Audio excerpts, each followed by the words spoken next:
Meu nome é Luiz Felipe, sou professor de matemática, conhecido como Pio, que é um apelido. E desde muito novo eu me interessei pela área da educação e lido muito com o público jovem, né? Então, sempre me interessei como pensa realmente o jovem, os meus alunos, como eles realmente pensam. E uma coisa que eu sempre me questionei na matemática é o porquê que as coisas funcionam e como que elas funcionam. E, e isso me faz indagar muitas coisas na minha vida, não só na matemática, mas muitas decisões que eu tomo na minha vida sobre aspectos como é realmente a minha espiritualidade, o que Deus significa para mim. E além disso, as decisões que eu tomo na minha família, as minhas decisões políticas. Então, eu sempre estou, volta e meia, me questionando. Então, a minha escolha, eu aceitei participar desse desafio e topei para ver, para conhecer um pouquinho mais do que o jovem que está passando, às vezes, que a gente não conhece tão bem na sala de aula, mas que a gente tem uma oportunidade de saber o que esse cara fala além da matemática, saber o que ele pensa na sua vida, no seu cotidiano e que possa trazer um pouquinho mais para nós, que a gente possa construir ideias propositivas e que não fique nessa superficialidade que a gente tem visto ultimamente, em que as pessoas só reproduzem aquele conhecimento que chega nelas, mas que realmente elas possam se perguntar sobre aquilo que elas estão falando, se aquele conhecimento sobre o qual elas estão reproduzindo é verdadeiro e que elas possam talvez sair de uma zona de conforto daquilo que a gente já se tem como verdade para a nossa vida e que a gente possa talvez mudar a nossa percepção de algo que realmente nos cerca. Cara, eu acho que a gente não pode se acomodar na vida com algumas coisas. Eu acho que as pessoas, às vezes, elas ficam numa zona de conforto com a qual aquela verdade para elas já basta. E eu acho que quando a gente tem um senso crítico e quando a gente se pergunta mais, a gente tende a tomar decisões mais acertadas na nossa vida. E se aquela verdade sobre a qual eu estou me questionando, ela é certa ou não, eu não sei. Mas isso só o tempo vai me dizer, o estudo. Uma coisa que eu faço muito, cara, é estudar, é ler sobre aquilo que realmente me passam.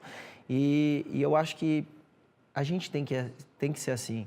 A gente só vai melhorar a nossa vida tomando as decisões e se informando a respeito disso, tendo esse senso crítico realmente, que senão a coisa, como eu falei, a gente entra naquela zona de conforto que a humanidade ela não vai para frente, né? Muitas vezes os alunos me perguntam, por que eu estudo isso? Claro, tem coisas que a gente aplica no mundo real e na nossa vida. Só que se daqui a pouco a gente começar a imaginar que nada na vida a gente usa e que a gente não tem que se questionar para nada, a gente volta para as cavernas e para que se faz arte? Para que se faz matemática? Para que se faz ciências? Porque a gente precisa evoluir de alguma maneira, ou com senso crítico, ou talvez de maneira lógica, desenvolver a nossa capacidade de raciocínio.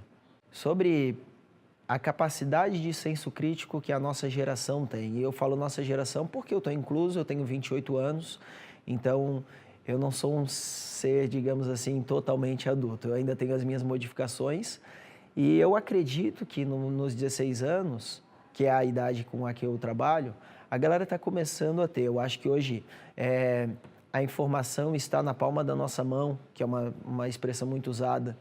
Ela facilitou muito, e, ao mesmo tempo, ela prejudicou muito, porque, ao mesmo tempo que nós temos toda a informação, nós também temos que ter a capacidade de seletividade da informação. Então, eu acho que a capacidade de crítica, ela vai evoluindo conforme o tempo, mas eu acho que com 16, 17 anos ainda, as pessoas ainda são muito novas até para tomar decisões que são importantes para a vida, sobre o que vão fazer, sobre o que vão seguir para as suas vidas profissionais, mas eu acho que essa fase é a fase com a qual a gente forma o nosso caráter e a gente forma a nossa vida. Então, é uma fase muito importante para a gente, né?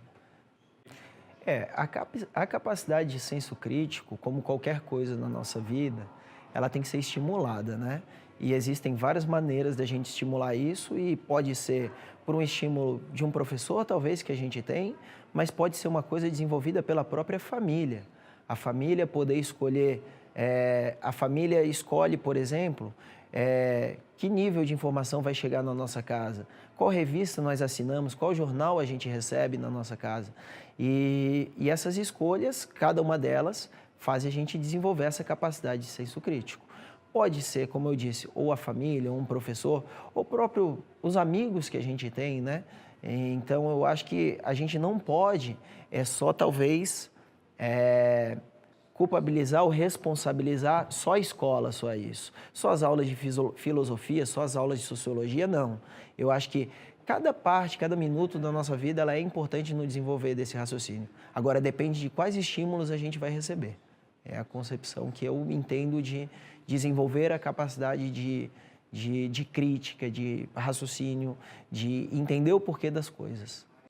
Assim, a diferença entre o ensino particular e o ensino público, ela no Brasil ela é muito cruel. E eu estava pensando isso quando eu estava vindo para cá fazer essa entrevista.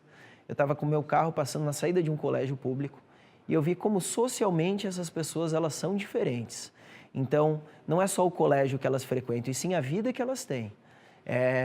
Eu, por exemplo, eu dou aula para um colégio que é de alto padrão, em Florianópolis, e eu, por exemplo, é uma coisa triste de dizer, mas eu conto nos dedos os alunos negros que eu tenho, por exemplo.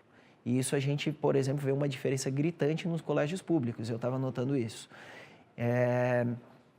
Eu acho que o ensino público e o ensino particular também, eles precisam de uma reformulação urgente sobre a maneira com que eles se arquitetam, com a maneira que eles têm que se organizar, mas que essa reação, talvez, ela está acontecendo, gradativa, devagar, está acontecendo. Não sei como isso vai se dar nos próximos anos, né? A gente vive muitas incertezas no nosso país hoje a respeito do que vai ser educação, mas eu acho que o papel de cada um de nós, como professor, é entrar em sala de aula e não repassar o conteúdo, e sim como que é o fio norteador, talvez, dessa conversa que a gente vai ter, mas entender um pouquinho mais sobre o papel da educação e o papel da sociedade que tem nesse desenvolvimento e o papel que nós temos como educadores ali na frente também.